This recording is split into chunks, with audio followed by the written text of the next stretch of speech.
1st of February, doom, gloom and hate appearing to be the simple menu on the agenda of some of the Trumpy Trumps like Marjorie Taylor Greene. They do not know how to open their mouth without saying anything like negative. It's a constant rain cloud which is above them. I'll play you just some of the things which have happened in the House this Thursday morning, the 1st of February. We'll start with Chuck Schumer, who actually is putting a bit of ray of light of sunshine, because maybe it's because it's election year that Marjorie Taylor Greene and co. are just trying to, wow, it's just so negative, boring.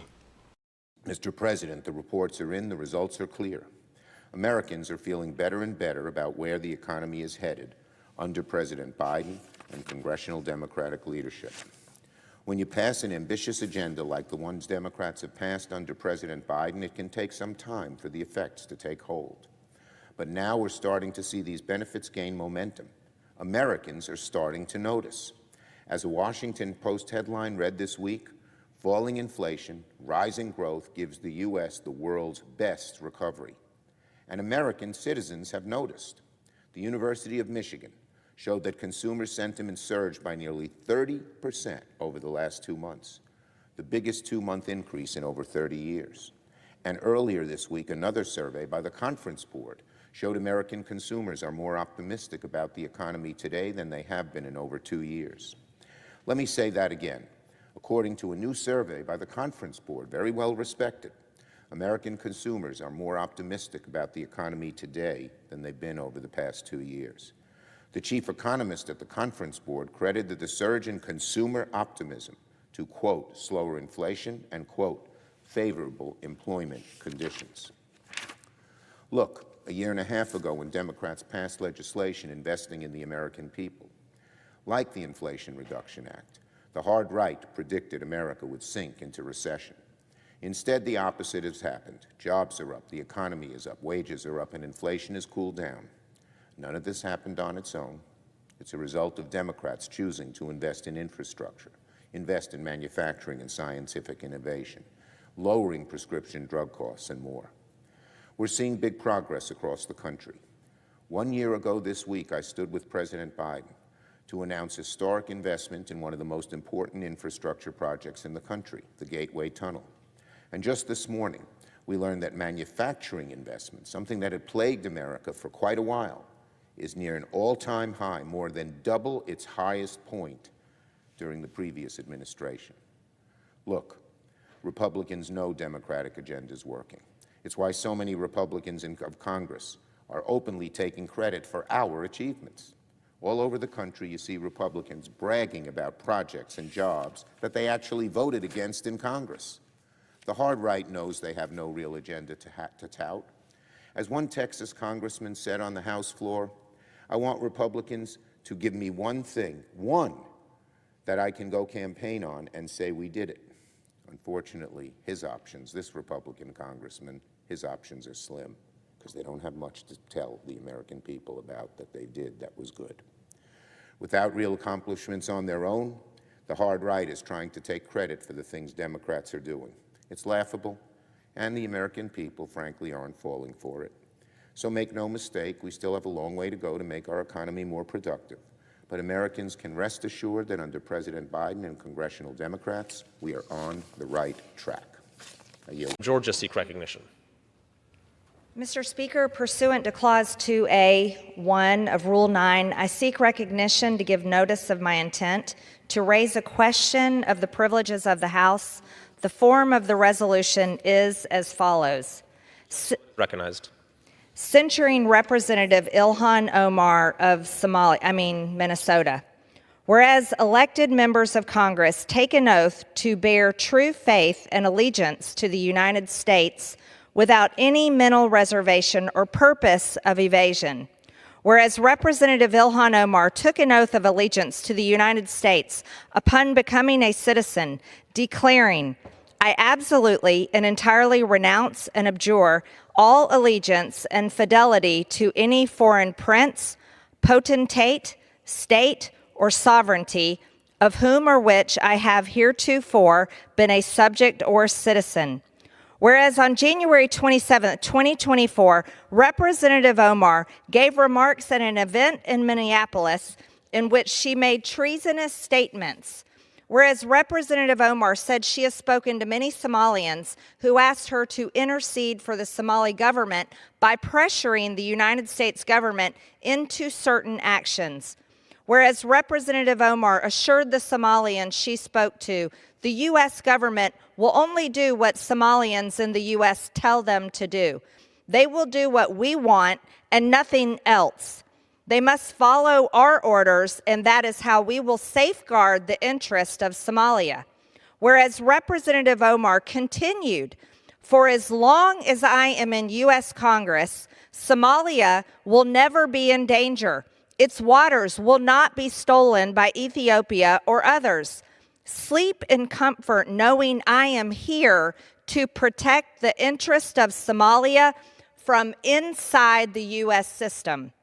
Whereas George Washington warned in his farewell address of 1796 to guard against the impostures of pretended patriotism, and further declared citizens by birth or choice of a common country, that country has a right to concentrate your affections. The name of American, which belongs to you in your national capacity, must always exalt the just pride of patriotism more than any appellation derived from local discriminations. Whereas these statements by Representative Omar clearly violate the oath she took as an elected member of Congress to defend and protect the United States Constitution. Whereas Representative Omar has exhibited the treasonous tendencies George Washington warned about, and her actions must be condemned by all members of Congress who adhere to the oath they took upon assuming office. And whereas by openly admitting her efforts to advance Somalia's interest using her position as a United States representative, Representative Omar has revealed herself to be a foreign agent acting on behalf of a foreign government.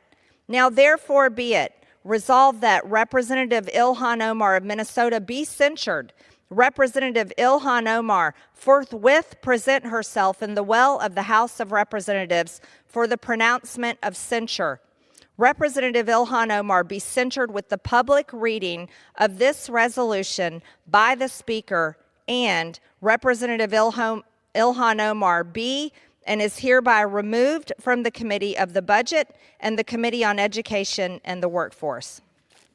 Mr. Speaker, this bill is just another page from the majority's tired old playbook of inventing perceived gaps in the law and providing overbroad legislation to quote-unquote fix them. DUIs are a serious problem. Over 13,000 people died in alcohol-impaired driving traffic deaths in 2021, and all of those deaths were preventable.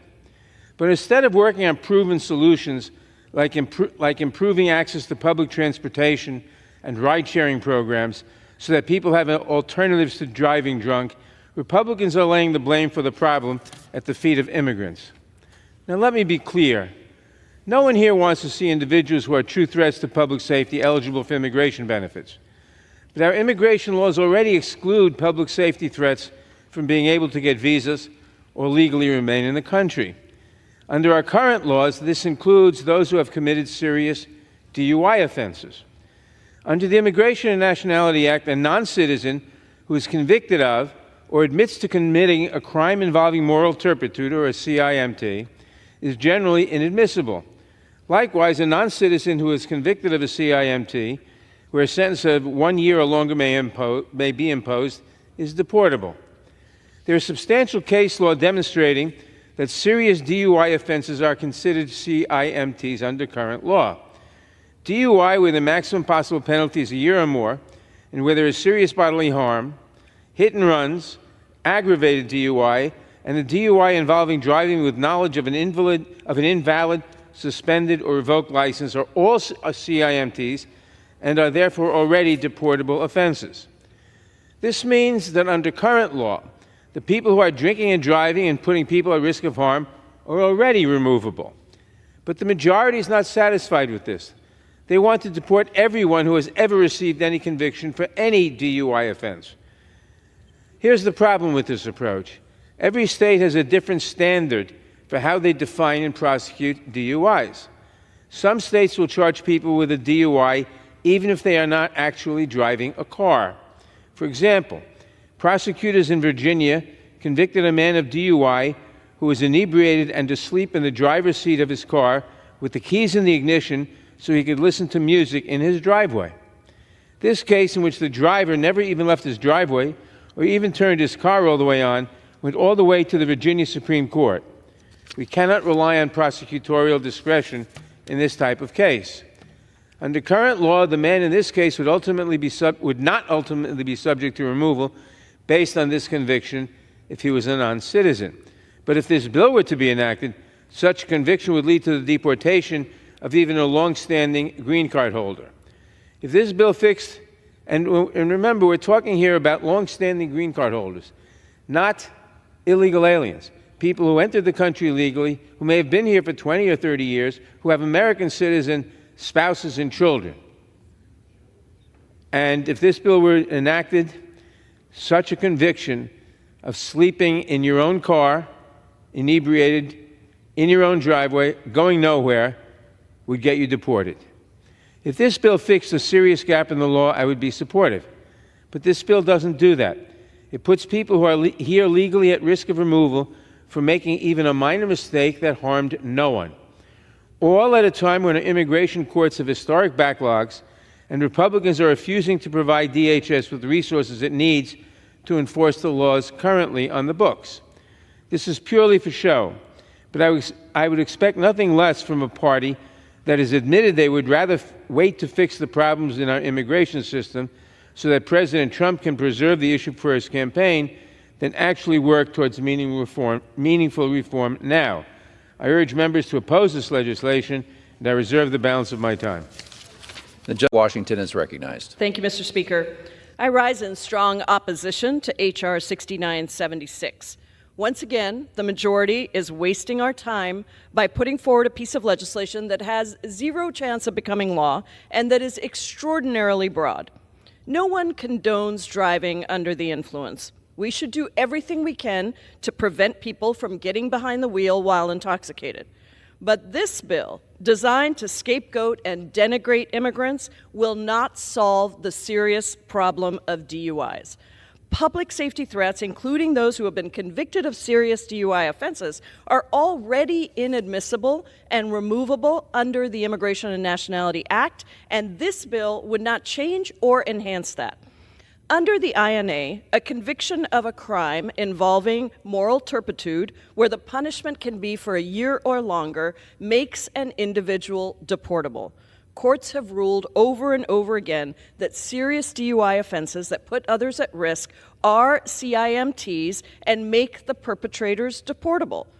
But this bill isn't about serious offenses, Mr. Speaker. Far from it.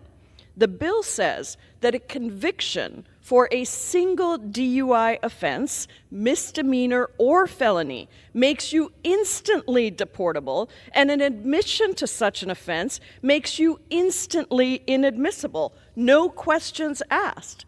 I can understand maybe the appeal of something that sounds like a zero-tolerance policy. But let me tell you, Mr. Speaker, if we had that kind of policy here in the House of Representatives, there would be several members that would not be members of this chamber. Moreover, by including every single type of DUI offense, this bill would make someone deportable for not driving under the influence. That's because states have a wide variety of opinions on what is a DUI. For example, Arizona's DUI statute allows people to be charged with a DUI if they are intoxicated and have, quote, physical control of their vehicle. The Ninth Circuit found that the breadth of this statute means that, and I'm quoting here, one may be convicted under it for sitting in one's own car, in one's own driveway, with the key in the ignition and a bottle of beer in one's hand, end quote. Because of this, the Ninth Circuit determined that a conviction under this statute was insufficient to count as a deportable offense. As the court put it, drunken driving is despicable. Having physical control of a car while drinking is not. Their words, not mine. As many places across the country experienced cold spells in the last week or so, there are states that would allow prosecution of someone simply if they were sitting in their car with the heat on while inebriated, even if it was in their own driveway. Current law allows judges to use their discretion to look at the broader facts of the case. This bill would strip that discretion away from them and would mandate that even someone whose only crime was sitting in a parked car while inebriated must be deported. Let's not forget that deportability grounds like the one that this bill would create impact immigrants who are here lawfully, those who my colleagues always like to say came the right way. By the way, Mr. Speaker, I'm one of those. I came here to this country at 16 years old. It took me 17 years to get my citizenship, and here I am as a proud member of the United States House of Representatives. Are we really saying that we think the best use of our very limited federal government resources is to work on deporting a green card holder who decided to sleep in their car rather than drive home drunk from a bar? A green card holder not trying to drive drunk, just trying to stay warm? I certainly don't think that's a good use of our resources. It's certainly not a good use of our time on this floor. But my colleagues on the other side of the aisle have made it clear that they're not interested in sensible solutions, just in sensationalism. This bill is another example of that. And I hope my colleagues will stop referring to people as illegals. People are human beings. They have different statuses. Some are undocumented. If you want to say some are illegal, but let's not call human beings illegal. Tired of that language. I urge my colleagues to reject this bill, and I yield back the balance of my time.